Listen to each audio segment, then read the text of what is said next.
Hi everyone, it's me, Tim. Today I want to talk about tropes. Specifically, tropes in computer role-playing games, including the ones I've used and the ones I haven't used because I hate them. Let's start with the first one. Amnesia. I hate this trope so hard. And yes, I will say here what I told Chris Avalone about Planescape Torment. You get to use Amnesia once. I view Amnesia as kind of a hacky, lazy way of doing the start of an RPG. And I get why people do it. They want to make a character who doesn't know things the same way the player doesn't know things. I think there's other ways to do it. I've done that in my own games. When you were in Fallout, you left the vault and you didn't know what was in the world. When you played Arcanum, you were taking a blimp ride to a new continent, so you didn't know what was going on there. So there's ways around it. But, I mean, don't get me wrong. I loved Planescape Torment. So I will just say, what I said to Avalon is, use it once. Use it once. But if you use it again, I will call you out as a lazy, hacky narrative designer. I think in some ways almost everybody wants to get it out of their system, and once they do, that's it. No more amnesia. No more amnesiac characters. Fallout 2's original design by the original team that was doing it had the player waking up after being attacked by bandits and beaten over the head and having all their gear stolen, and they had amnesia. So this was a reason to reset the player to level 1 with no skills or perks or items. I did not like that. Neither did anyone else outside that team. It is part of the reason Fallout 2 got reassigned to me.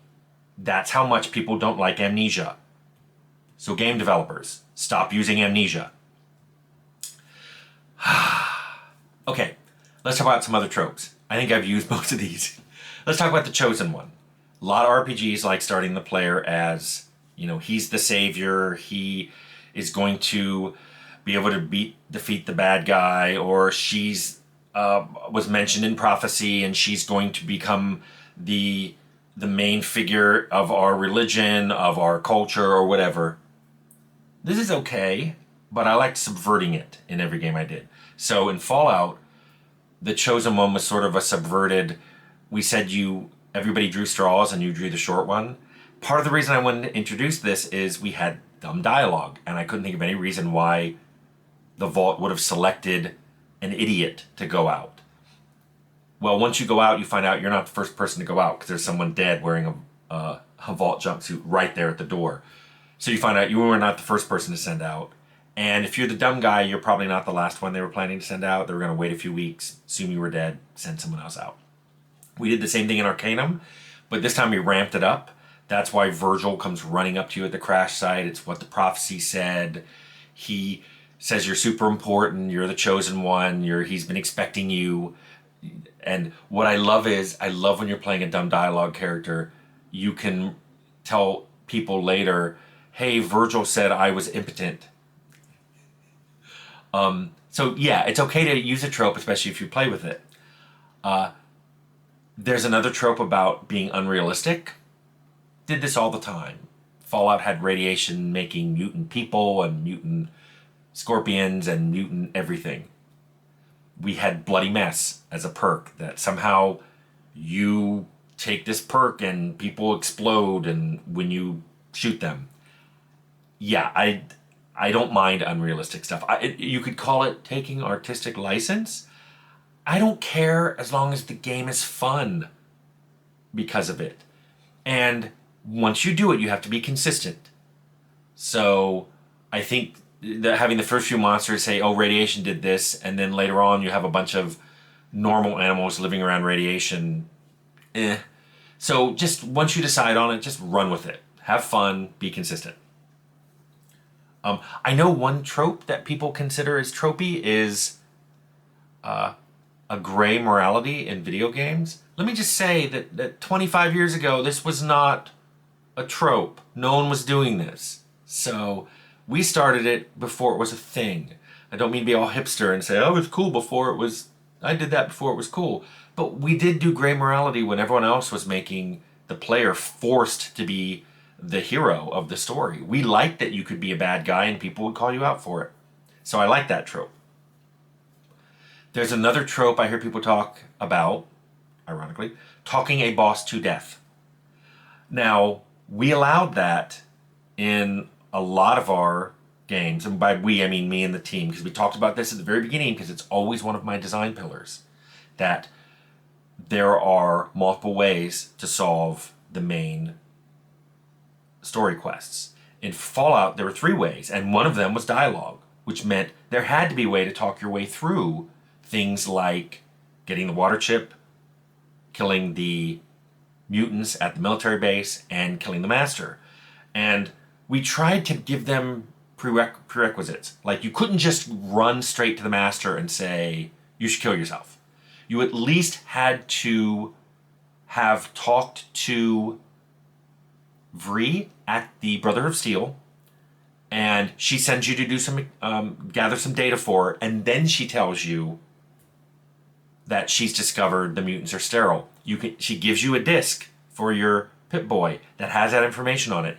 Only then, if you have that and a real high speech skill, can you talk your way in the master of proving that his plan isn't going to work, and then he just kills himself.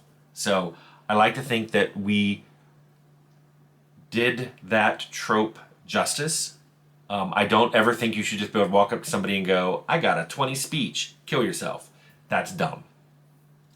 Another trope is the trope of the heroic monster, and we did that sometimes. Herald, ghouls were supposed to be monsters and bad guys, and, you know, not necessarily heroes. I mean, the ones in the Necropolis aren't necessarily bad, but Harold was, you know, a heroic guy in our first one. He meant well. He tried to help people. In Arcanum, we had Gar, the world's smartest orc. And yes, he's human, but you only find that out if you dig for it. But what I liked about that was, even though it's a trope to have a heroic monster, it's kind of subverting the trope that certain kinds of characters, orcs, ghouls, super mutants, are always bad guys. So part of our gray game design was we wanted these characters to be, some of them are heroes, the same way that some of the elves are bad. Just, we wanted to play with that. And then the final thing I wanted to talk about is romance. This one's kind of like Amnesia, although I don't have that rule of you get one use. I don't like romance options in RPGs. I never got into them, although that didn't stop me putting in other features that I'm not that into, but I feel people want to do. But I think a lot of games don't do them well, and I agree with Leonard, because Leonard and I discussed this at length before we started Outer Worlds. It takes a lot of work, a lot of narrative work, and some quest design and level design work to make romance options really a good choice in an RPG. You can't just glue them on. If you want to guarantee that people will hate your romance options, just try gluing them in, and it's terrible. So I think if you're going to have them, they have to be really good, and the characters have to be written to support them. And at that point, now you're talking about all the different ways you can do romance options. Can the player only romance someone of the opposite gender? Can there be same-gender ones? Can the same player romance people of multiple genders? Can the player romance more than one person? These are all decisions you have to make. And once you make that decision one way, I guarantee you there are people who are like, well, I don't really want that. You know, like, okay, the people who don't want same-sex romance options, they'll view it as, well, now you took all these potential companions and I can't woo them because I'm the wrong gender. So then you end up with games that let everybody woo everyone all the time, and then it stops feeling like romance is even a thing. It just feels kind of like a bad dating simulator. So these are things that I never got into, and I just didn't really want them in my game. So we just took them out of Outer Worlds and put it in by letting Pavardi have a romance with another NPC, and you can facilitate, but you don't have to. So let's see. So the tropes basically I talked about were Amnesia, I hate. Chosen One, unrealistic mechanics, gray morality, talking bosses to death, and the heroic monster. I've used all those, and I like them. Romance options, I don't personally like it. I don't put it in my game because I think it takes too much resources to do right. If you like them and you want to put them in your game, knock yourself out. Just do a good job with it. It's very easy to screw that up. Okay, I think that's everything I have to say about tropes.